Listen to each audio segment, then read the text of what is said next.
చంద్రబాబు క్యాబినెట్లో బండారుకు బెర్త్ ఖాయం. Doctor BR Ambedkar Konaseema జిల్లా కొత్తపేట నియోజకవర్గం. తాజా ఎన్నికల్లో కోనసీమ జిల్లాలో అత్యధిక మెజారిటీతో ఘన విజయం సాధించిన బండారు సత్యానందరావు కోనసీమ జిల్లాలో 4వసారి కాపు సామాజిక వర్గం నుండి ఎన్నికైన ఏకైక శాసనసభ్యుడు.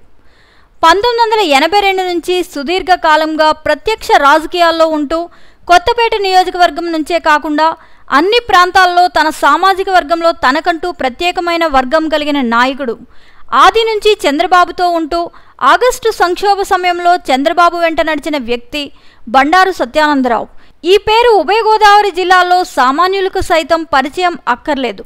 1982లో స్వర్గీయ నందమూరి తారక రామారావు స్థాపించిన తెలుగుదేశం పార్టీలో క్రియాశీలక కార్యకర్తగా రాజకీయ జీవితం ప్రారంభించి మండల పార్టీ అధ్యక్షుడిగా వివిధ జిల్లాల్లో పార్టీ కోసం అనేక స్థానిక ఉప ఎన్నికలు, ఎమ్మెల్సీ ఎన్నికల్లో ఇన్ఛార్జిగా వ్యవహరించి విజయాలు సాధించడంలో కీలకంగా వ్యవహరించారు.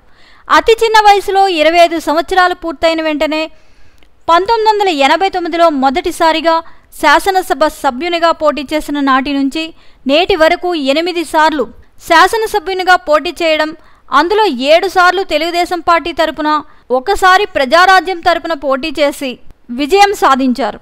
ఈయన శాసనసభ్యులుగా ఉన్న సమయంలో ఆచార్య ఎన్జీ రంగా వ్యవసాయ విశ్వవిద్యాలయం పాలక మండలి సభ్యులుగా, శాసనసభలో వివిధ కమిటీల్లో సభ్యులుగాను, తెలుగుదేశం పార్టీ లెజిస్లేటివ్ పార్టీ సభ్యులుగా, ప్రజారాజ్యం పార్టీ లెజిస్లేటివ్ పార్టీ ఉపనాయకుడుగాను, శాసనసభ ఎథిక్స్ కమిటీ చైర్మన్గాను అనేకమైన పదవులు చాలా సమర్థవంతంగా నిర్వహించారు. 42 ఏళ్ల సుదీర్ఘ రాజకీయ ప్రయాణంలో ఎక్కడా ఎటువంటి అవినీతి ఆరోపణలు, అక్రమాలకు పాల్పడకుండా, ఎటువంటి కేసులు లేకుండా మచ్చలేని నాయకుడిగా రాజకీయాలు కొనసాగించారు.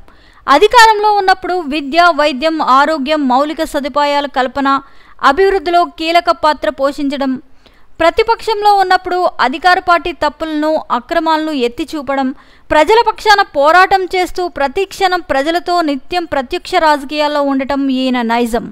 నవ్యాంధ్రప్రదేశ్లో నూతన జిల్లాలుగా ఏర్పాటు చేసిన తరువాత కోనసీమ జిల్లా కొత్తపేట నియోజకవర్గం నుంచి తెలుగుదేశం పార్టీ అధికారంలో ఉండగా రెడ్డి సుబ్రహ్మణ్యాన్ని ఎమ్మెల్సీగా నియమించి శాసనమండలి డిప్యూటీ చైర్మన్గా క్యాబినెట్ మినిస్టర్ హోదా కల్పించారు.